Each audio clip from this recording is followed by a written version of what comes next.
So, welcome back.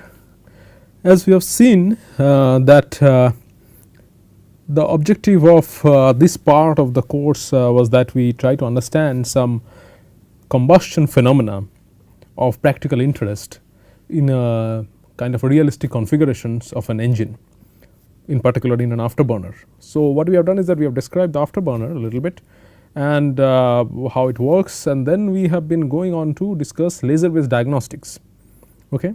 So, at length we have discussed about laser induced fluorescence, which is one of the most prominent techniques to measure intermediate mass species mole fractions, okay, in a given field, and it has especially with that, because we want to know more and more about turbulent combustion, laser induced fluorescence has really helped in visualizing the flame location and the flame structure as such.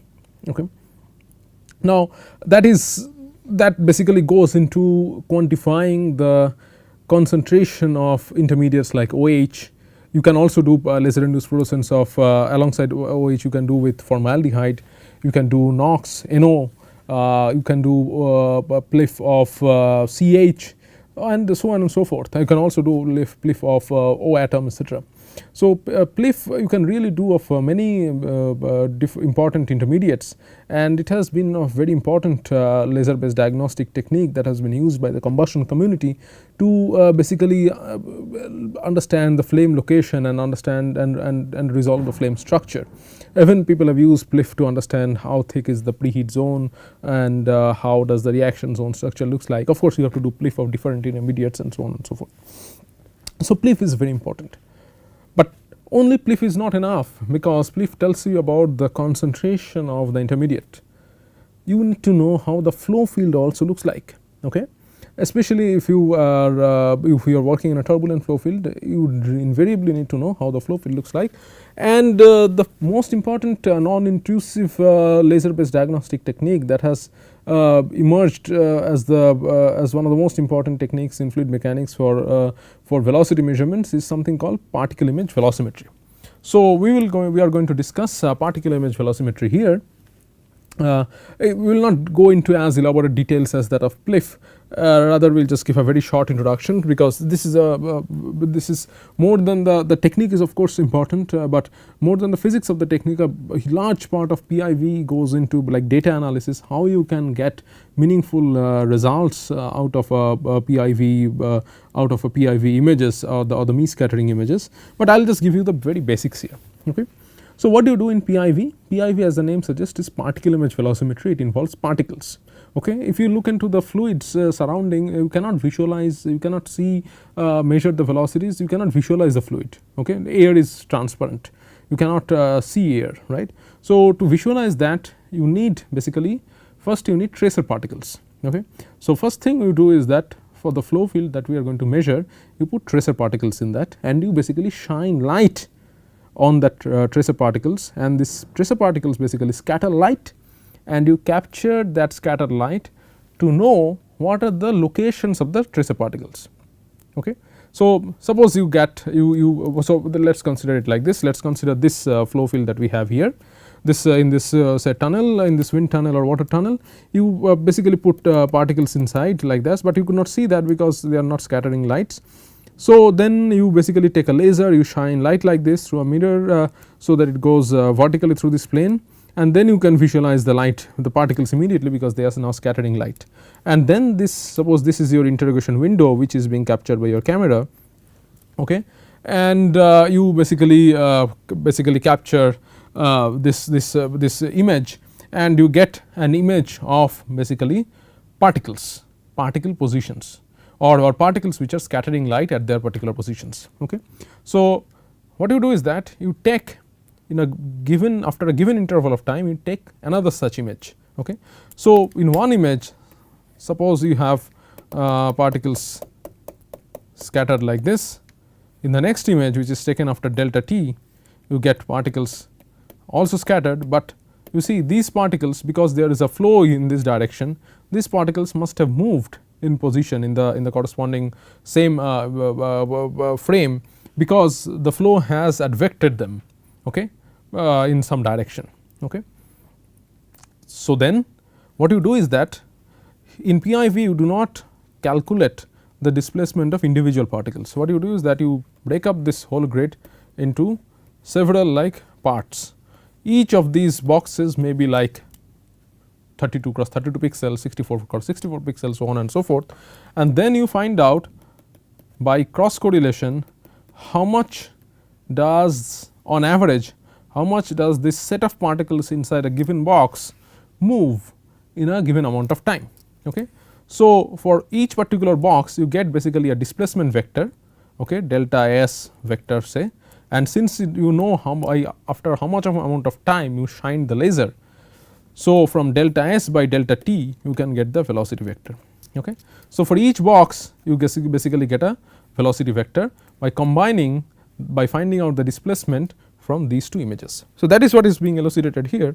So, here you see that you shine the laser and you capture this image here at t time t, and then you this in the second shot these particles have moved, and then basically, so this is say one of this represents one of this box, and you basically then find by cross correlation you find out how much does this set of particles on average move in this box, okay, and that is your velocity vector.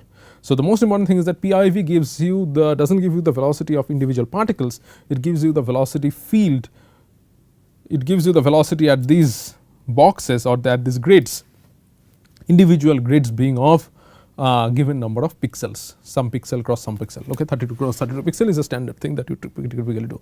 Of course, now you see that this is basically a statistical process by which you calculate, you do not calculate the velocity of a single particle, you calculate the velocity of at least say 10 to 12 particles inside a given box, and there are numerous guidelines by how what your delta t should be, like your delta your displacement in this amount of time should be greater than 0.1 pixel, and it should be less than like the window size by 4. Typically those there are different such guidelines, and one has to know the guidelines to get reasonably good vectors.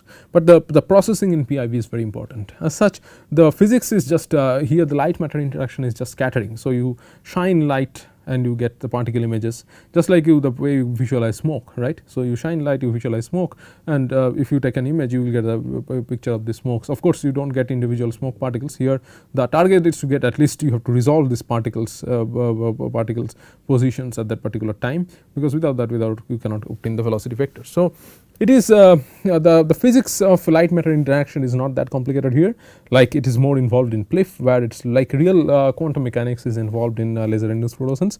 Here there is nothing as such, it is much more simple, but the post processing is very involved, and you have to have very special post processing algorithms to extract these velocity vectors efficiently and correctly from these two sets of images that you get. And of course, both PLIF and PIV can be obtained at high speeds, and nowadays one can also obtain this is in one plane actually, as you see that this light sheet is made, but if it is more thickened a little bit, this light sheet is thickened a little bit, one can get the third component of velocity also if you use two cameras, something called stereo PIV, and nowadays if you can even do volumetric measurements by using multiple cameras called tomographic PIV. So, flow field measurements are pretty advanced yet, and laser induced fluorescence have also been used to understand the species concentration fields as such, and so you have techniques on one hand to quantify the species fields, you have techniques on one hand to essentially quantify the velocity fields. So, both using these two we can have a reasonably good understanding of how does the intermediate field looks like in a given flow. All right. So, now we are in a good shape. We know how to use what is laser induced fluorescence a little bit. Of course, you see these are more involved techniques, it is like it takes years to master them. So, but this is just a very brief introduction. So, but you need to read more, and we need to understand, we need to even do practical hands on experiments to really understand, have a solid control over these techniques. So, both of we do in our lab, and essentially both PIV and PLIF we do in our lab, and these are workhorse techniques to essentially understand the turbulent flow, turbulent reacting flow that happens inside a combustor. Okay.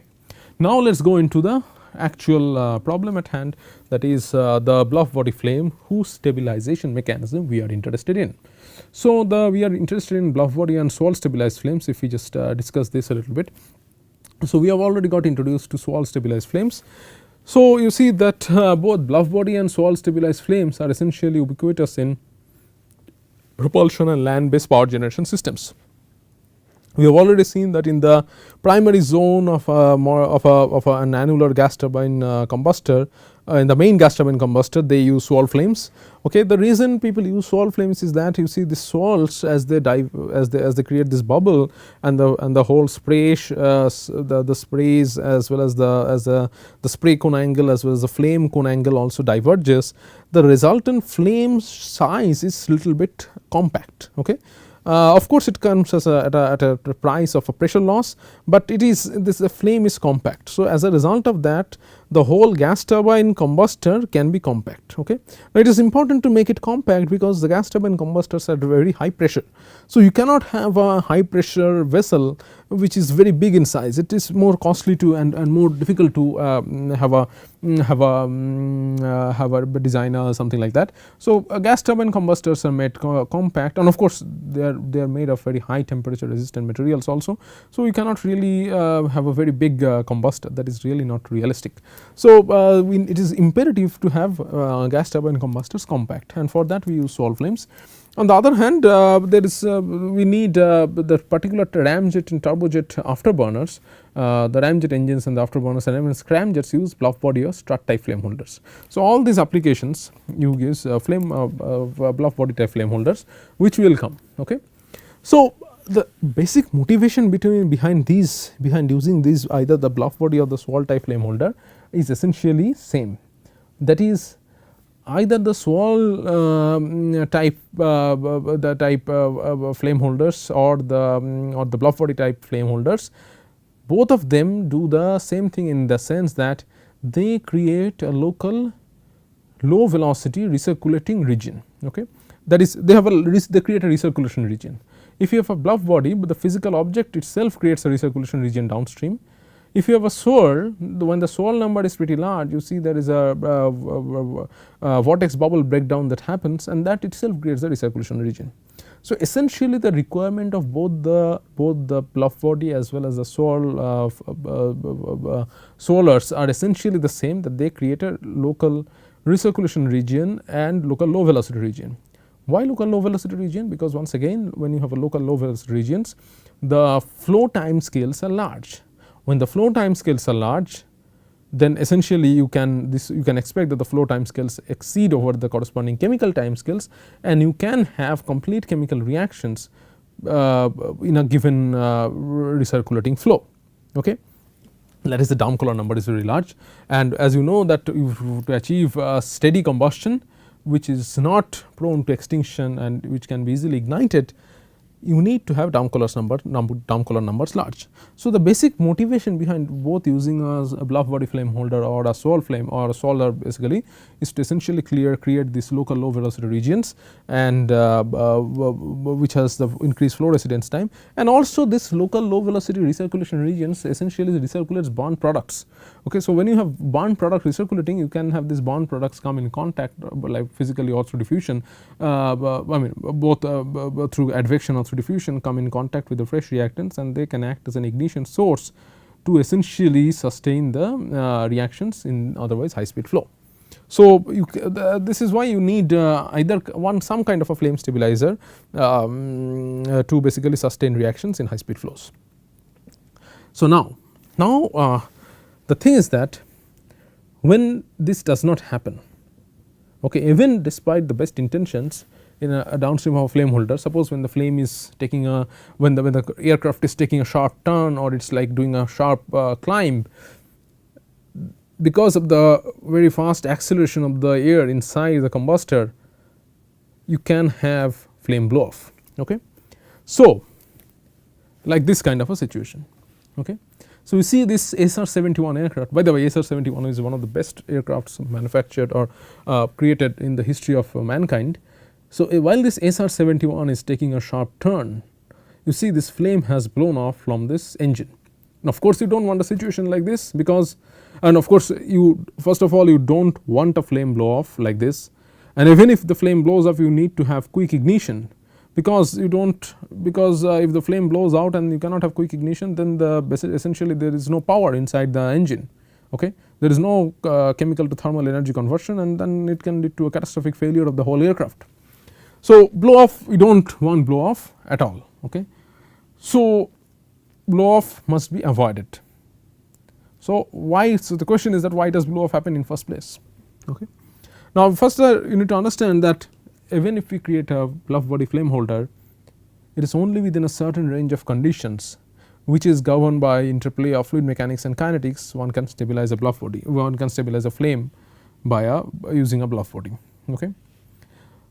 So, though it is trivial enough to assume that if you lean out a flame, that is as you go reduce to equivalence ratios from say 1 to 0.2, 0.9, 0.8 like that, at some point of time you have extinction. The exact mechanism by which extinction happens in bluff body flames, bluff body stabilized flames, has remained an unsolved works over a long time, over 150 articles, and over the last 5 decades. But here what I am going to show you is some progress that has been made. We have proposed a hypothesis by which and with coupled with recent works we can have a good solid understanding of this phenomena called flame blow off. But this is, you see, this is very exciting, right. This image, this aircraft is taking a sharp turn, is taking a turn like this, and this flame has blown off. So, why does this happen? How does this happen? Of course, you see, you cannot understand this phenomena inside an engine, because you do not have the diagnostics, you cannot put a laser up in the sky to do measurements. Okay. So, what we need to do is that we need to recreate this engine type of conditions in the laboratory. Okay. And then we at different scales, this first can be a very small setup, and then you can have a more bigger like a prototypical combustor kind of setup, and then you can apply this laser based diagnostics to measure the flow, to measure the OH, and using these, combining these techniques, one can try to understand why this sort of things happen. Okay. How does the flame blow off? Because you see the flame, you will see the flame blow off happening for a propane air flame at about an equivalence ratio of 0.7, 0.65. Okay. Whereas the flammability limit is far lower, 0.5. So, it is not only just the flammability limit, not only just the kinetics that control the flame blow off, it is some interaction with the fluid mechanics that cause the flame to blow off. Of course, kinetics has also a role to play, but in a typical flame, that is what I am saying, that because it involves the flow structure is so complicated, the flame structure is so complicated, in a given flame one needs to understand the holistically turbulence, kinetics, flame structure, transport, many things to know how does a flame blow off happens. So, that is what we are going to talk now. So, how does a bluff body stabilized flame looks like? Okay. So, of course, we have seen that this is definitely there is a bluff body stabilized flame. This in an you have seen that in this if we go to this afterburner. Okay. So, these afterburners you have essentially you have these flame holders are essentially stabilizing this afterburners, these bluff bodies will be stabilizing flames. So, bluff bodies are ubiquitous in afterburners, in ramjets or in scramjets, where we use an aerodynamic shaped body, which is not exactly a bluff body, but a strut type of flame holder. Okay. So, this type of bodies are common, but what happens when a flow approaches this kind of a body, and what does the flame looks like, and how does the flame change the flow? So, that we can do by using PIV, particle image velocimetry, in this. So, these are pictures from my PhD thesis actually. So, you see that here we have a triangular flame holder and the flow is coming from right to left. Okay. And this is essentially a Mies scattering image. This is the image of the particles scattering the that is a laser light scattered from the particles in one plane, in the central, in the mid plane of this this thing. So, this is a you have a basically a cuboid like this, and you have a flame holder like this. Okay. So, this is the typical shape what you have, and then the flow comes from right to left, and you see that just downstream, if this flow, if this is non-reacting flow, if this is an isothermal flow at room temperature, you see this very beautiful von Karman vortex shading structure, this asymmetric structure. Okay. Why is it asymmetric? You have a vortex eye here, you have one eye here, you have one core here, another one core here. Okay. And then if you do a PIV, you will see this beautiful sinusoidal structure where this different recirculation zone structures are formed. So, while it is non-reacting, the flow downstream of a bluff body is asymmetric in nature.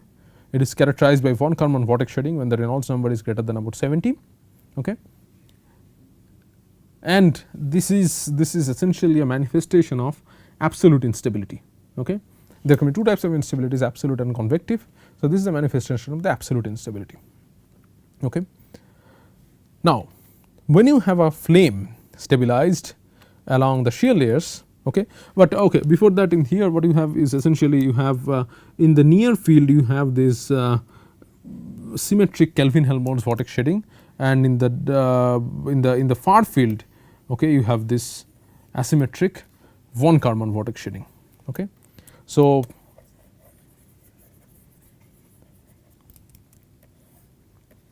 this is Kelvin-Helmholtz and this is von Karman vortex shedding. All right. Now, when you have a flame, okay, as in an afterburner which is stabilized by a bluff body, you see that this asymmetric structure is lost and you get a symmetric kind of a vortex shedding structure. So, you see that now this you have the vortex shedding along this. Okay. This is once again the Mie scattering images. So, here you only have Kelvin-Helmholtz vortex shedding. There is no von Karman vortex shedding here. So, this is the first thing, that when you have combustion, the flow, of course, when you have combustion the density of the flow changes, and that creates even a qualitative difference change in the flow structure. The entire flow structure can be widely different, okay, and the frequencies, everything can be very different. So, first of all, this is the thing. Okay. Non-reacting flow asymmetric, reacting flow symmetric when it is downstream of a bluff body. You will see what happens when in the transition regime, when the reacting flow tends to become non-reacting, that is when the blow off is approaching. Very interesting features emerge. So, the effects of exothermicity, that is the effect of heat release on this type of flame, on this type of flows downstream of a bluff body, is that the results indicate that the turbulence intensities and vorticity magnitudes are substantially reduced in the combusting flows relative to the non-reacting flows, and it was found by Soteriou and Gonim. And these people, Furby and Lofstrom, was found that vorticity field strength was much weaker and less structured in the presence of combustion. Fuji, Igachi and Bill Turbinis noted that the turbulence levels in the reacting flow were much lower in the non-reacting cases, particularly in the vicinity of recirculation zone boundary. Why? You see, kinematic viscosity, which is essentially the characteristic viscosity here, is essentially mu by rho. So, in combustion, when your rho changes, your kinematic viscosity essentially goes up. Okay. So, this kinematic viscosity results in greater viscous dissipation, and as a result of which the vorticity magnitude as well as the turbulence intensities are much reduced. But it is not so simple, because if you look into the vorticity transport equation, this equation can be obtained by just taking the curl of the Navier-Stokes equation, the density varying Navier-Stokes equation, and this is of course the left hand side, the convective, the full material derivative of vorticity vector. And the first term you have is the vortex stretching, which is essentially the term responsible for turbulence, 3D turbulence and energy cascade. Then you have gas expansion, which is a negative term. You see that when you have divergence of V not equal to 0, as you can have in a combustion, then this acts as a sink for vorticity. Okay, typically, and this is very interesting, this baroclonic vorticity, this is a positive term, that when your grad P, that is the pressure gradient and density gradient, are misaligned, then this misalignment can cause some production of vorticity. Okay. And then this is the viscous diffusion term, that the viscosity essentially goes inside this one, and then the rho, and so when you have essentially combustion, then this term essentially becomes increasing. So, in kinematic gas viscosity, in term 4 rapidly increases to the flame due to its large temperature sensitivity, and this substantially enhances the rate of diffusion and damping of vorticity, as has been emphasized by Coates. Okay. The term 3 is the baroclonic vorticity production, which originates from the pressure and density gradient mismatch, and term 2 is the dilatation, okay, which also acts like a vorticity sink. All right. So, this is how the vorticity, it is not straightforward exactly how the combustion acts, because you can have some vorticity production, and people have think that this can also lead to some kind of an instability because of vorticity production, but anyways we will not go into that. But as such, the dominant effect is this one, that when you have a combustion, because this new kinematic viscosity term increases, your viscous dissipation of vorticity, or the vorticity is dissipated because of this viscous diffusion terms. Okay. Now, what happens in the near blow-off dynamics of Blowoff body stabilized flames? So, many researchers have observed that near blow-off flames are highly unstable, unsteady and unstable, and this goes back from the works of Zukowski and Williams and Nicholson. And Nicholson and Field observed that large scale pulsations in rich Blowoff body flames as they were blowing off. And Thurston observed this large scale sinus oscillations of a flame near blow-off, and Herzberg measured the velocity fluctuations in a Blowoff body wake, and he found that as blow-off is approached, this amplitude of this narrow band oscillations increase. Okay.